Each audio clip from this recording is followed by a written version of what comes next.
Friends, मैं doctor Sanjeet piles fissure फिशुला संबंधित आज यूट्यूब के माध्यम से ये 4 क्वेश्चंस आए हैं और इनका मैं आंसर दूंगा। सबसे पहले ये जसराज जी इन्होंने पूछा है, ये फिशुला वाले यूट्यूब पे क्वेश्चन पूछा इन्होंने कि सर इसका उपाय बताएं। फिर इन्होंने एक दूसरा क्वेश्चन भी पूछा है, मेरी लैट्रिन के रास्ते में एक मस्सा बाहर निकलता है, फिर अपने आप उसको वापस चला जाता है। एक क्वेश्चन ये है। फिर इन्होंने ये GS राजपूत जी इन्होंने पूछा है, सर फिशर में लगा सकते हैं क्या? ये हीलोआंस ऑइंटमेंट के बारे में इन्होंने क्वेश्चन पूछा है। फिर इन्होंने एक क्वेश्चन पूछा है शुभम जी कि सर मुझे सेकंड ग्रेड का पाइल्स है, ना तो मुझे ब्लीडिंग होती है ना कोई दर्द होता है, इसका क्या इलाज है?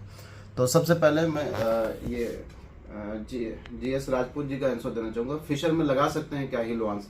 देखिए, हीलोआंस ऑइंटमेंट एक बहुत ही अच्छा, इफेक्टिवली और 100% शुद्ध आयुर्वेदिक ऑइंटमेंट है जिसको हम लोग फिशर में यूज करते हैं। क्योंकि फिशर जो होता है 2 प्रकार का होता है। फिशर में कुछ ऐसी पिक्चर बनती है, जैसे मान लीजिए एक पिक्चर है मेरे पास, आप यहाँ जी। फिशर में क्या होता है कि जो हमारी एनल कैनाल होती है, एनल कैनाल के सबसे अंतिम भाग में ये जो डेंटेड लाइन होती है, इसके नीचे एक ऐसे कट लग जाता है जिसको हम लोग फिशर कहते हैं। तो फिशर में आप चूँकि अल्सर जो बनता है, इसमें क्या होता है, जो अल्सर बनता है ये कई बार होता है कि ये नॉन हीलिंग वुंड होता है। एक तरह से ये हील नहीं करता है जल्दी, क्योंकि इस पर बार बार क्या होता है, एक तो चोट लगती रहती है, दूसरा जो मल के टुकड़े यानी जो हमारा फीकल मटेरियल होता है वो वहाँ आके इकट्ठा हो जाता है, जिसकी वजह से ये घाव कई बार नहीं भर रहा होता है। तो इस पर आप क्या कर सकते हैं कि जो हीलोआंस ऑइंटमेंट है, इसको फिंगर से लेके इस घाव पे अगर लगाएंगे, सुबह लैट्रिन से आने के बाद, सिकाई उकाई करने के बाद अगर आप लगाते हैं तो आप ये जो घाव होता है वो भरने की कोशिश करता है और हम लोग कोशिश यूज़ करते हैं, काफ़ी इफेक्टिवली है। तो हीलोआंस ऑइंटमेंट आप फिशर के उसमें लगा सकते हैं। दूसरा क्वेश्चन था, जो 2 क्वेश्चन और थे उसमें पाइल्स से संबंधित पूछा गया है। तो पाइल्स में दोनों में है कि एक तो मस्सा बाहर आता है फिर अपने आप अंदर चला जाता है, एक ने बोला है कि सेकेंड ग्रेड का पाइल्स है। तो पहले तो पाइल्स होता क्या है पहले ये समझ लें, फिर इसका इलाज हम आपको बताते हैं।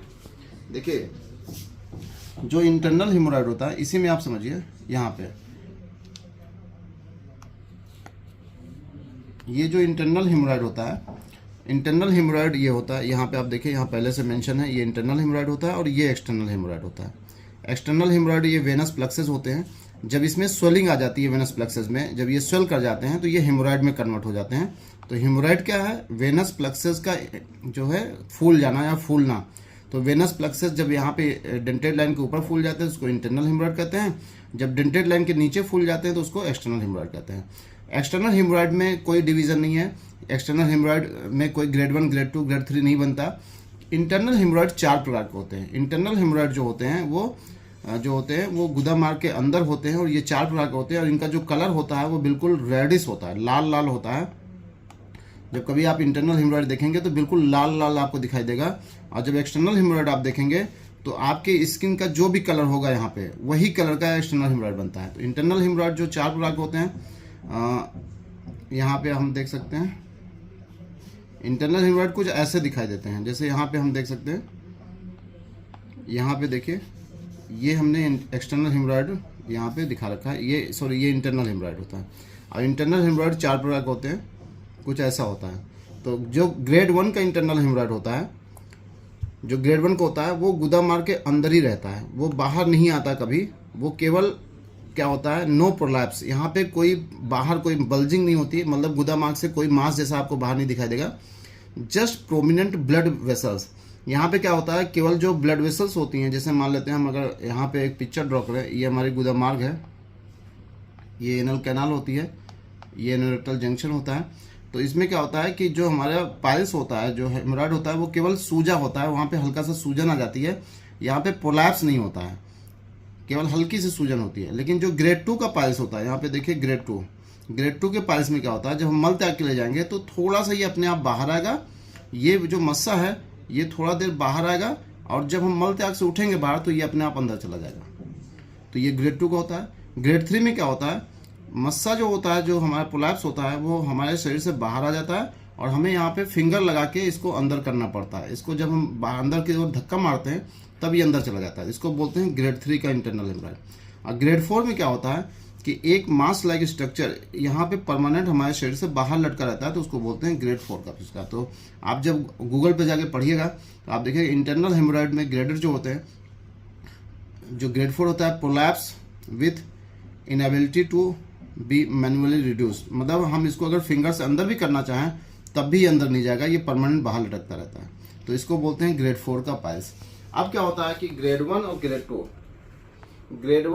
2 में अगर आपको कोई दिक्कत नहीं हो रही, ब्लीडिंग नहीं हो रही है, तो आप इसको कोई भी ट्रीटमेंट लेने की आवश्यकता नहीं पड़ती है। ग्रेड 1 पाइल्स और ग्रेड 2 पाइल्स में केवल जो स्वेलिंग होती है, वो वेनस जो फ्लक्सेस होते हैं जो फूल जाते हैं। अगर आप कॉन्स्टिपेशन आप सही कर लीजिए, अगर आपको कॉन्स्टिपेशन है, अगर कॉन्स्टिपेशन को आप मैनेज कर लेते हैं, तो इंटरनल हेमोरॉइड में ग्रेड 1 और ग्रेड 2 में कोई इलाज की जरूरत नहीं पड़ती है। अपने आप धीरे धीरे वो अंदर पड़े रहते हैं। तब इलाज की आवश्यकता पड़ती है जब इसमें ब्लीडिंग होती है, तब आप किसी अच्छे एनोरेक्टल सर्जन के पास जाकर इसके सही ट्रीटमेंट के बारे में जानकारी प्राप्त करिए।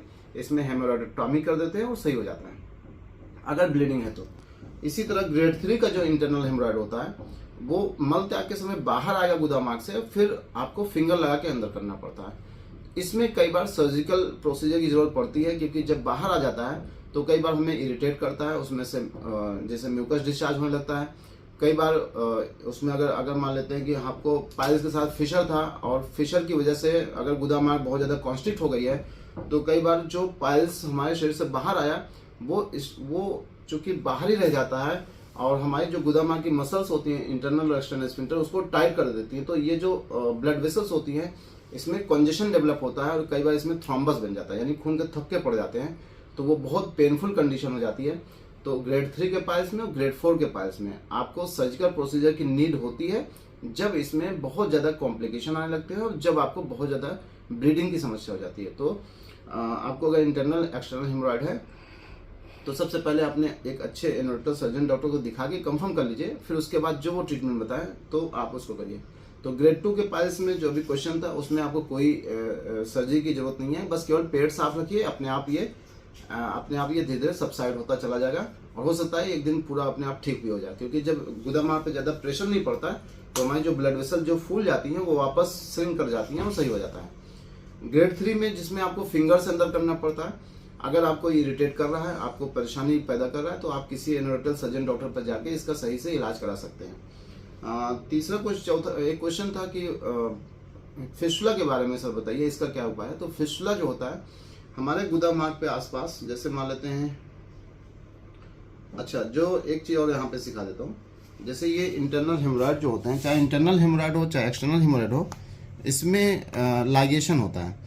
इसमें मॉडर्न सर्जरी में भी लाइगेट कई बार करते हैं, छारसूत में भी लाइगेशन होता है, और लाइगेट करने के बाद आप देखिए वो बहुत अच्छे से ठीक हो जाता है। तो अगर सर्जरी की ज़रूरत है तो लाइगेशन आप करा सकते हैं। फिस्टुला क्या होता है, हम फिस्टुला के बारे में जानेंगे। जैसे फिस्टुला में क्या होता है, जो ये एनल कैनाल होती है, एनल कैनाल में यहाँ पे कुछ आप देखिए कुछ ऐसे स्ट्रक्चर होते हैं जिसको हम बोलते हैं डेंटेट लाइन। यहाँ पे एनल वॉल्व होती हैं, एनल ग्लैंड होती हैं, एनल ग्लैंड में ही यहाँ पे एनल ग्लैंड होती हैं। एनल ग्लैंड कई बार ये इन्फेक्ट हो जाती हैं, तो इसकी वजह से क्या होता है, हमारे शरीर में फिस्टुला का फॉर्मेशन हो जाता है। तो ये फिस्टुला का फॉर्मेशन हो जाता है। जब फिस्टुला का फॉर्मेशन हो जाता है, तो वहाँ पे क्या होता है, ये जो यहाँ पे पस बनता है, वो हमारी बॉडी से कहीं ना कहीं बाहर निकलता है, चाहे वो पेरिनल स्किन के बाहर जो ओपनिंग होती है उससे निकले, कई बार इंटरनल ओपनिंग से भी ये पस बन के बाहर निकलता रहता है। तो फिस्टुला में सबसे ज़्यादा जरूरी है, सबसे पहले आप इसकी जांच कराएंगे, एमआरआई फिस्टुलोग्राम कराइए। एमआरआई फिस्टुलोग्राम में कंफर्म हो जाता है कि फिस्टुला है कि नहीं है। अगर फिस्टुला है तो किस ग्रेड का है ये पता चल जाता है, और ग्रेड के अनुसार हम इसकी जो सर्जरी करते हैं उसमें फिर हम ये देखते हैं कि अगर मान लेते हैं ग्रेड 1 है, तो इसमें चाहे फिस्टुलोटॉमी कराइए चाहे फिस्टुलेक्टॉमी कराइए, कोई भी सर्जरी कराइए, सब सक्सेस है। लेकिन अगर ये ग्रेड 5 का है, मान लेते हैं अगर ये ग्रेड 5 यानी रेक्टम की तरफ चला गया है, लिवेटर में मसल का इन्वॉल्वमेंट है, तब इसमें बहुत प्रिकॉशन लेना पड़ता है। तब इसकी जो सर्जरी होती है हमारे भारतवर्ष में कम से कम 25 से 30 प्रकार की सर्जरी इसमें मतलब फिस्टुला के ऑपरेशन में किया जाता है, और कौन सी सर्जरी किस ग्रेड के फिस्टुला के लिए सबसे सुटेबल होती है वो डिसाइड डॉक्टर करते हैं। तो अगर आपको फिस्टुला है तो किसी एनोरेक्टल सर्जन डॉक्टर से मिलकर एक बार पहले इसकी अच्छे से जांच कराइए। जांच में जो भी आए उसके हिसाब से जो वो बेस्ट ट्रीटमेंट बताए उस ट्रीटमेंट को आप फॉलो कर सकते हैं। और जैसे पाइल्स फिशर में या एनल कैनाल के अंदर कोई दिक्कत है तो सुबह लैट्रिन जाने से पहले पाइलोवांस ऑयल को आप पुश मतलब मलद्वार में डाल सकते हैं। उससे क्या होता है कि जो गुदा मार्ग के जो जैसे पाइल्स है, फिशर है, तो उसमें मैंने देखा हीलिंग बहुत तेज हो जाती है। बाकी अगर आपका भी कोई क्वेश्चन ऐसा है तो आप भी इस YouTube के माध्यम से भेज सकते हैं, मैं इसी तरह आपके क्वेश्चन का आंसर दूंगा। धन्यवाद।